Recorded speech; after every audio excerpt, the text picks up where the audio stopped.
Doctor Mizanur Rahman Azhari তাকে নিয়েও বলেন যে তিনি কাফের। মিজানুর রহমান আজহারিকে সরাসরি কাফিরের ফতোয়া এনায়েতুল্লাহ আব্বাসী। তখন আপনি কি কাফির বললে মানুষ কি কাফির হয়ে যাবে? কি বলছে মিজানুর রহমান আজহারি? আপনি যদি কাউরে কাফের বলেন, সে যদি কাফের না হয় আপনি নিজেই কাফের হয়ে যাবেন। এইবার এনায়েতুল্লাহ আব্বাসীর এই সকল কথা জবাব দিতে সরাসরি সম্মুখে আসছে মিজানুর রহমান আজহারি, বাংলাদেশের প্রখ্যাত ইসলামী স্কলার। আসসালামু আলাইকুম সম্মানিত দর্শক মণ্ডলী, আজকে আমরা সরাসরি আপনাদেরকে মিজানুর রহমান আজহারি ও এনায়েতুল্লাহ আব্বাসীর সেই লাইভ অনুষ্ঠানটি আপনাদেরকে দেখাবো। সর্বপ্রথম আপনারা সেই লাইভ অনুষ্ঠানটি দেখুন। ডক্টর মিজানুর রহমান আজহারি তাকে নিয়েও বলেন যে তিনি কাফের, তাকে আসলে দেশ ছেড়ে চলে যেতে হবে। তখন আমরা একটু কনফিউজ হয়ে এগুলো খুব খারাপ অভ্যাস, আরেকজনকে কাফের বলা, মুশরিক বলা। আপনি যদি কাউরে কাফের বলেন, সে যদি কাফের না হয় আপনি নিজেই কাফের হয়ে যাবেন। নিউ ইয়র্কের ম্যানহাটন থেকে আপনাদেরকে স্বাগত জানাচ্ছি আমি খালেদ মুহিউদ্দিন। বাংলাদেশের রাজনীতিতে নানা ধরনের পরিবর্তন দেখা যাচ্ছে হচ্ছে বাংলাদেশের সমাজনীতিতেও নৈতিকতা, ধর্ম এবং নানা বিষয় নিয়ে নানা আলোচনা চলছে। এসব নিয়ে কথা বলার জন্য আজ আমাদের সঙ্গে রয়েছেন ডক্টর মিজানুর রহমান আজহারি। আপনাকে আমাদের অনুষ্ঠানে স্বাগত জানাই। আপনি আমাদেরকে সময় দিয়েছেন, সেজন্য শুভেচ্ছা ও কৃতজ্ঞতা জানবেন। নাহমাদুহু ওয়া নুসাল্লি আলা রাসূলিহিল কারীম, আম্মা বা'দু, ফাআউযু বিল্লাহি মিনাশ শাইতানির রাজীম, বিসমিল্লাহির রহমানির রহিম। শুরুতেই আল্লাহ রাব্বুল ইজ্জা ওয়াল জালালের দরবারে শুকরিয়া জানাচ্ছি যে আল্লাহ তাআলা আমাদেরকে স্বাস্থ্যকর জীবনযাপনে ইসলামের ভূমিকার শীর্ষক একটি টপিক নিয়ে একটি আলোচনাতে অংশগ্রহণের সুযোগ দিয়েছেন। আমরা শুরুতেই পড়ে নিচ্ছি কালিমাতুশ শুকর, আলহামদুলিল্লাহ।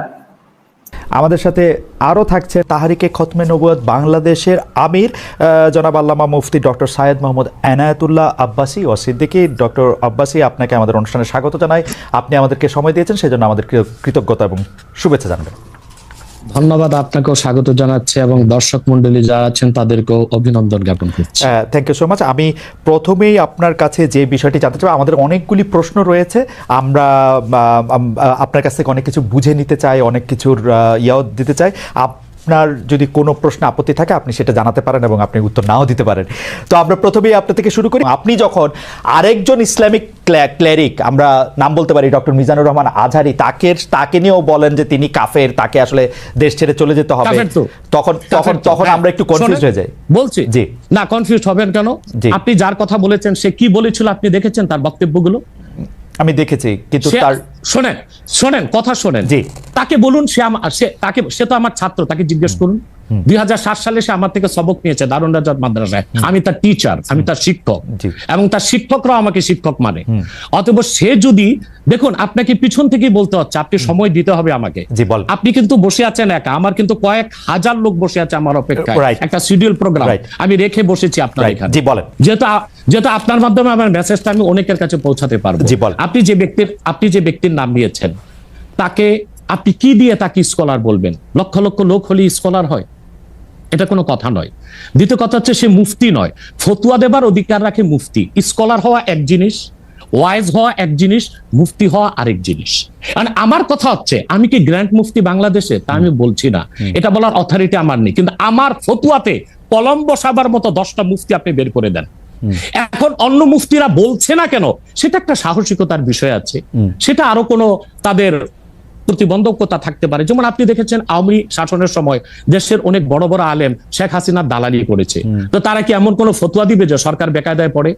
এখন অনেক আলেম আছে যেটা বর্তমান সরকারের নির্লজ্জ সমর্থন করে যাচ্ছে, কিন্তু এই সরকার ক্ষমতা আসার পর থেকে আমি শরিয়ার কোরআন সুন্নাহর আলোকে যতটুকু সমালোচনা করা দরকার গঠনমূলক সমালোচনা করে যাচ্ছি। আর আমাদের মতো 2-4-10 জন যারা মিডিয়াতে আছে তারাই কিন্তু দেশের আলেম না।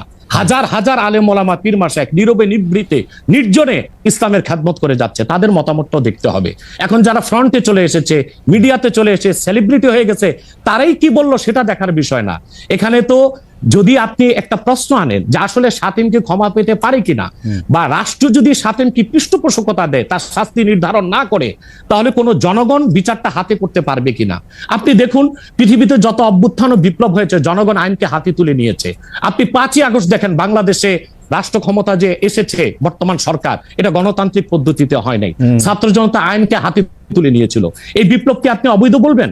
যে 6-7 জন সমন্বয়ক নেতৃত্ব দিয়েছে তাদেরকে আপনি সন্ত্রাসী বলবেন? না, কিছু করার ছিল না। 15 বছরে যে জগদ্দল পাথর ফেসিবাদী হাসিনা বসেছিল, গণতান্ত্রিক পদ্ধতিতে এটাকে সরানো সম্ভব হয় নাই, আইনকে হাতে তুলে নিতে হয়েছে। অতএব যদি গণতন্ত্রের স্বার্থ রক্ষায় আইনকে হাতে তুলে নেওয়া যায়, আল্লাহ তার হাবিবের সুমহান ইজ্জত এবং স্বার্থে আল্লাহ তার হাবিব সাল্লাল্লাহু আলাইহি ওয়াসাল্লামের ইজ্জতের বিপক্ষে কেউ কথা বলবে এবং ধারাবাহিকভাবে শাস্তি পাবে না, চলতেই থাকবে, আমরা শুধু মিটিং মিছিল করে লাঠি পেটা খাবো আর গুলি নিব, স্যার আপনার কাছে মনে হয় না, স্যার আপনার কাছে মনে হয় না এটা আপনার, আমাদের হাতে নিতে হবে। আপনার কাছে মনে হয় না এটা আপনার পয়েন্ট অফ ভিউ?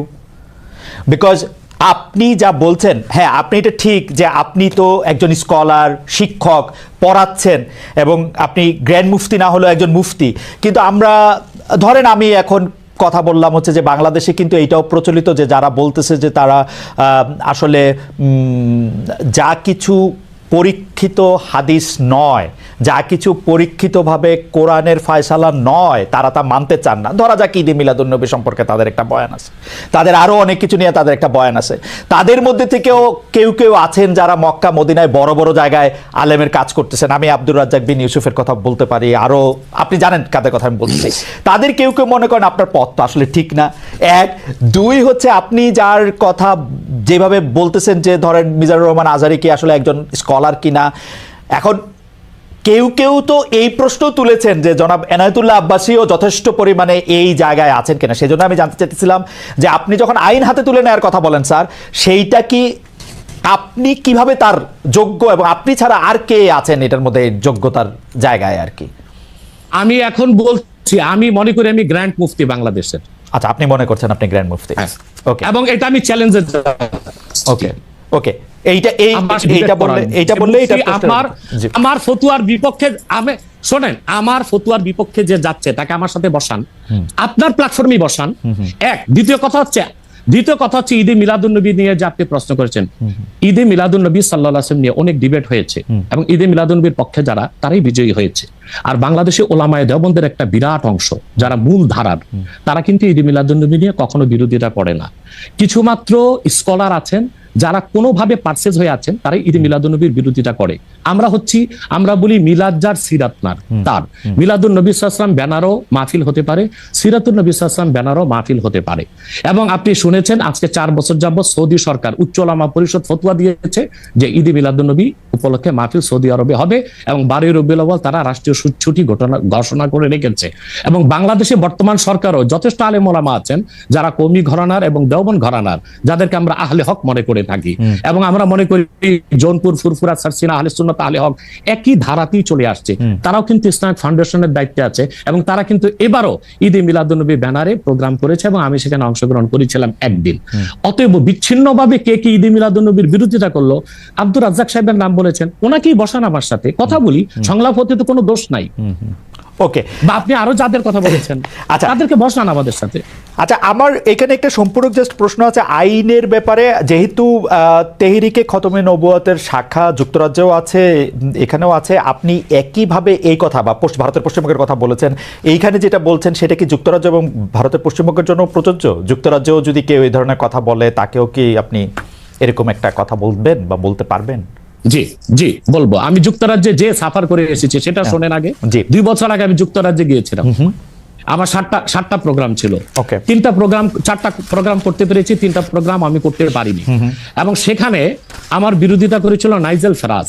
আপনি জানেন তাকে, সিএনএন নিউজ প্রেজেন্টার, এবং সে ব্রেক্সিট আন্দোলনের হোতা ছিল এবং সে ব্রিটিশ পার্লামেন্টে মেম্বার ছিল। আমার যেদিন সেন্ট্রাল লন্ডনে প্রোগ্রাম ছিল, নাইজেল ফারাজ লং মার্চের ঘোষণা দিয়েছিল এবং আমি সেখানে যেতে পারি নাই। কেন?